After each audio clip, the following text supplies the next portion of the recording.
सबसे पहली और इम्पोर्टेंट बात, इस वीडियो को अगर आपने स्किप करके देखना है तो वीडियो देखने का कोई फ़ायदा नहीं है, आपको समझ नहीं आएगी। बेहतर यह है कि जब आपके पास अपने लिए 5 से 10 मिनट हों तब इसको कंप्लीट देखें एंड समझें भी, ताकि इससे फ़ायदा हासिल कर सकें आप। अस्सलामुअलैकुम and welcome to another video. हम लोग इस बात को अक्सर ऑब्ज़र्व करते हैं कि अगर किसी शख्स के दौरान गवर्नमेंट मुलाजमत डेथ हो जाती है तो उसके लवाहिकीन को गवर्नमेंट की तरफ से दिए जाने वाली बेनिफिट्स को हासिल करने में बेहद दुश्वारी का सामना होता है। इसकी दो वजूहात हैं। पहली ये कि जब वो अपने वाजबात के लिए उस सरकारी डिपार्टमेंट से रब्ता करते हैं तो उनकी सुनवाई ठीक से नहीं होती। दूसरी और बड़ी वजह ये कि इनके लवाहिकीन को इल्म ही नहीं होता कि उनके अजीज़ की डेथ हो जाने की सूरत में अब जो वाजबात गवर्नमेंट की तरफ से मिलने हैं वो कौन कौन से हैं और उनको हासिल करने का तरीक़ाकार क्या होता है। तो आज इस वीडियो में आप जानोगे कि अगर आप एक गवर्नमेंट मुलाजम हैं या आपका कोई अजीज़ रिश्तेदार गवर्नमेंट मुलाजम है और खुदा न खास्ता उसकी ड्यूरिंग सर्विस डेथ हो जाती है, तो अब पीछे उनकी फैमिली को क्या क्या और कौन कौन से बेनिफिट्स हासिल हैं गवर्नमेंट की तरफ से, और वो इन बेनिफिट्स को किस तरह से हासिल कर सकते हैं, इन बेनिफिट्स की अमाउंट्स कितनी होंगी और फाइनली तरीक़ाकार क्या होगा इनको हासिल करने का। ये वीडियो आपको पसंद है तो इसको लाइक करें, ज़्यादा से ज़्यादा शेयर करें एंड इस चैनल को भी सब्सक्राइब करके बेल नोटिफिकेशन को लाजमी ऑन कर लें। मैं इस वीडियो में आपके साथ पूरा प्रैक्टिकल एक्सपीरियंस शेयर करूंगा, तो अगर आप सिर्फ इसी को फॉलो कर लें तो आपका काफ़ी हद तक काम हो जाएगा।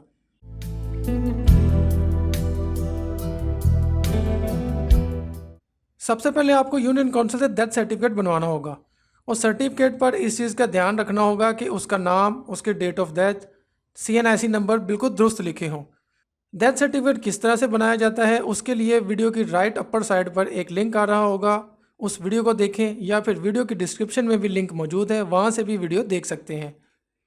दूसरे नंबर पर आपको गवर्नमेंट एम्प्लॉय की सर्विस बुक को संभाल कर रखना होगा, और अगर उस एम्प्लॉय ने घर पे सर्विस बुक नहीं रखी हुई तो उस गवर्नमेंट डिपार्टमेंट से रब्ता करके ये कंफर्म कर लें कि सर्विस बुक उनके पास मौजूद है और उसमें किसी चीज़ की कमी नहीं है।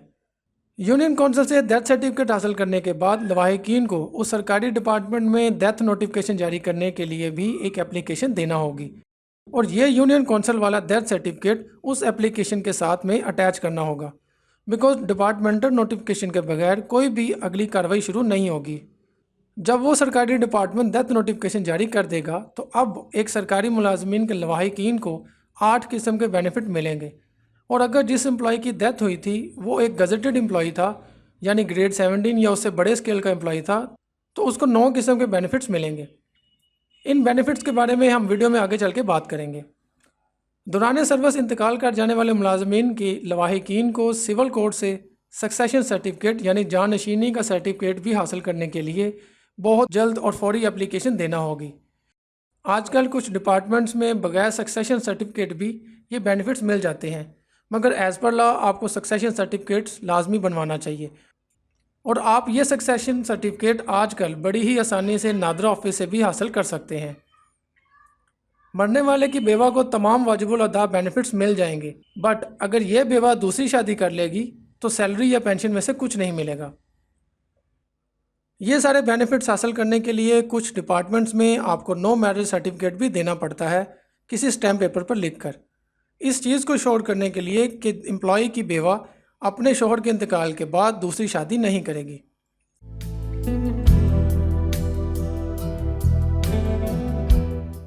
Four month salary.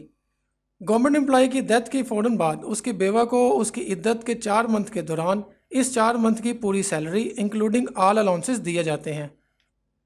Leave encashment, यह समझने वाला पॉइंट है। लीव इनकैशमेंट में वो अर्न लीव्स आती हैं जो एक सरकारी मुलाजिम को अलाउ होती हैं 1 साल के दौरान। ड्यूरिंग सर्विस वो इसको जमा करता रहता है और सिर्फ कैजुअल लीव्स ही लेता है। ये लीव इनकैशमेंट आपको सिर्फ 12 मंथ की बेसिक सैलरी के बराबर मिलती है, इससे ज़्यादा नहीं, और ये उस एम्प्लॉय की फैमिली को वाजिबुल अदा होती है। GP fund, general provident fund या जिसको हम उर्फ़ आम में GP फंड भी कहते हैं, इसकी एक ख़ास अमाउंट सरकारी मुलाजिम की हर सैलरी से कट होती है, और जैसे ही वो रिटायर्ड होता है या उसकी इन सर्विस डेथ होने की सूरत में उसकी फैमिली कंप्लीट प्रोविडेंट फंड या GP फंड लेने की हकदार होती है।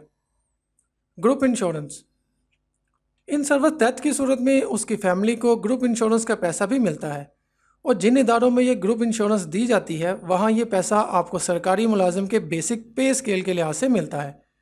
चलिए अब आपको इस ग्रुप इंश्योरेंस की अमाउंट्स के बारे में भी बताता हूँ। SNGAD जो एक सरकारी इदारा है, उसके नोटिफिकेशन के मुताबिक basic scale wise group insurance की अमाउंट कुछ इस तरह से हैं। आप चाहें तो वीडियो को पॉज करके इन अमाउंट्स को नोट कर सकते हैं।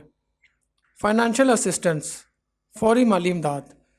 दोस्तों, इन सर्विस डेथ की सूरत में उस एम्प्लॉई का गवर्नमेंट डिपार्टमेंट उसकी फैमिली को इमीडिएट या फौरी माली इमदाद, या जिसको फाइनेंशियल असिस्टेंस भी कहते हैं, फौरी तौर पर मुहैया करता है। ये माली इमदाद भी आपको बेसिक स्केल के हिसाब से मिलती है। मैं यहाँ एक टेबल दे रहा हूँ, आप वीडियो को पॉज करके इसको भी बेसिक स्केल के लिहाज से नोट कर सकते हैं। Full salary. दोस्तों, एक बेनिफिट ये भी है कि सरकारी मुलाजिम की इन सर्विस डेथ हो जाने की सूरत में उसकी बेवा को मुलाजिम की रिटायरमेंट एज की डेट तक पूरी सैलरी प्लस अलाउंसेस वो सरकारी डिपार्टमेंट देने का मजाज है। और हर साल जैसे एक मुलाजिम की सैलरी बढ़ती है वैसे वैसे ये मिलने वाली सैलरी भी बढ़ेगी। और रिटायरमेंट एज के बाद उस मुलाजिम की बेवा को सैलरी की जगह पेंशन मिलेगी एंड साथ में कंप्लीट ग्रेजुएटी भी। इसको आसानी से इस तरह से समझें कि अगर एक मुलाजिम की 45 साल की एज में डेथ हो जाती है तो उसकी बेवा उस बंदे की एज 60 साल पूरी होने तक सैलरी विद ऑल अलाउंसेस लेती रहेगी, और 60 साल की एज पूरी होने के बाद सैलरी पेंशन में कन्वर्ट हो जाएगी एंड साथ में पूरी ग्रेजुएटी जो बनेगी वो भी मिलेगी। फ्यूनरल ग्रांट, कफन दफन ग्रांट। सरकारी मुलाजिम की इन सर्विस डेथ होने की सूरत में आपको 12,000 नॉन गजेटेड एम्प्लॉय के लिए और 20,000 गजेटेड एम्प्लॉय के कफन दफन का बंदोबस्त करने के लिए भी दिया जाता है। मंथली हेल्प, माहाना इमदाद। जिन गवर्नमेंट डिपार्टमेंट्स में बहबूद फ़ंड के नाम से एक मखसूस फ़ंड हर सैलरी में से कट होता है, उस एम्प्लॉय की डेथ होने की सूरत में उसकी बेवा को DCO ऑफिस हर मंथ उस बहबूद फ़ंड में से एक ख़ास माली मदद फराहम करने का भी मजाज है। Farewell grant. फेयरवेल ग्रांट सिर्फ गजेटेड एम्प्लॉय को मिलती है और ये उनकी आखिरी फुल सैलरी के बराबर होती है।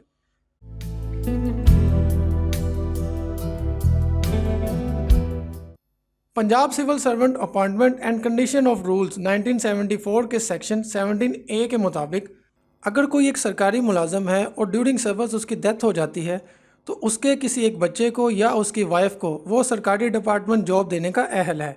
यहाँ ये सवाल भी आपके जहन में आएगा कि कौन सी जॉब मिलेगी और कैसे मिलेगी। तो मैं आपको बताता चलूँ कि अगर आपकी तालीमी काबिलियत इंटरमीडिएट से कम है तो आपको स्केल 1 से 5 के दरमियान कोई भी जॉब दी जा सकती है। बट अगर आपकी तालीमी काबिलियत इंटरमीडिएट सेकंड डिवीज़न है तो आप स्केल 11 की जूनियर क्लर्क की पोस्ट भी हासिल कर सकते हैं, जिसके लिए आपको सिर्फ 25 वर्ड पर मिनट के हिसाब से एक टाइपिंग टेस्ट पास करना होगा। सेक्शन 17A के मुताबिक अगर आपकी तालीमी काबिलियत इंटरमीडिएट से ज़्यादा है और आप किसी PPSC या किसी और कमीशन के थ्रू या अपने डिपार्टमेंटल जॉब्स पर एप्लीकेशन देकर अप्लाई करते हैं तो वहाँ की सिलेक्शन कमेटी आपको फाइनल मेरिट में 10 मार्क्स एक्स्ट्रा देगी ताकि आपकी सिलेक्शन होने के चांसेस बढ़ जाएं। मर्द हजरात की इन सर्विस डेथ हो जाने की सूरत में उसकी बेवा जॉब हासिल कर सकती है, मगर औरत की इन सर्विस डेथ हो जाने की सूरत में मर्द जॉब हासिल नहीं कर सकता।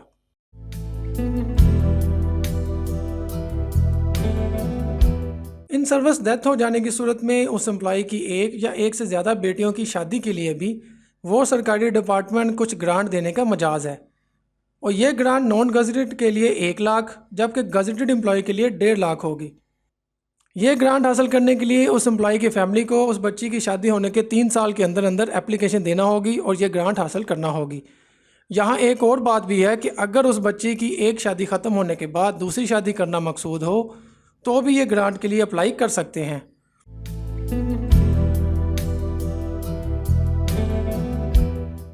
गवर्नमेंट एम्प्लॉय की इन सर्विस डेथ हो जाने की सूरत में उसका गवर्नमेंट डिपार्टमेंट तालीमी वजीफ़ा भी देने का मजाज है। ये तालीमी वजीफ़ा उस एम्प्लॉय के बेसिक स्केल के मुताबिक दिया जाता है। मिसाल के तौर पर अगर एम्प्लॉय का स्केल 1 से 15 के दरमियान था तो उसके बच्चे जो प्राइमरी से मैट्रिक तक तालीम हासिल कर रहे हैं उनको 5,000 रुपये सालाना, और अगर कोई बच्चा FA BA या MA लेवल पर तालीम हासिल कर रहा है तो उसको 10,000 रुपये सालाना तालीमी वजीफ़ा भी दिया जाता है। इसी तरह से अगर स्केल 15 से 22 का कोई मुलाजिम इन सर्विस इंतकाल कर जाए तो उसके बच्चों को वजीफ़ा मैट्रिक तक 20,000 और उससे ऊपर की क्लासेस के लिए 50,000 सालाना देना होता है। बट अगर उस एम्प्लॉई का कोई बच्चा किसी भी सालाना एग्ज़ाम में 90% या उससे ज़्यादा नंबर हासिल करता है तो उसको ये नॉर्मल रेट की बजाय 50,000 का स्पेशल स्कॉलरशिप दिया जाएगा। तो दोस्तों, आई होप कि आपने मेरे कहने के मुताबिक इस वीडियो को पूरा देखा होगा एंड समझा होगा। मेरी बताई हुई अमाउंट्स आने वाले वक्त में चेंज भी हो सकती हैं, मगर इस वीडियो के अपलोड होने की डेट तक यही रेट्स हैं एंड बेनिफिट्स भी यही हैं। ये वीडियो आपको पसंद है तो इसको लाइक करें, ज़्यादा से ज़्यादा शेयर करें एंड इस चैनल को भी सब्सक्राइब करके बेल नोटिफिकेशन को लाजमी ऑन कर लें।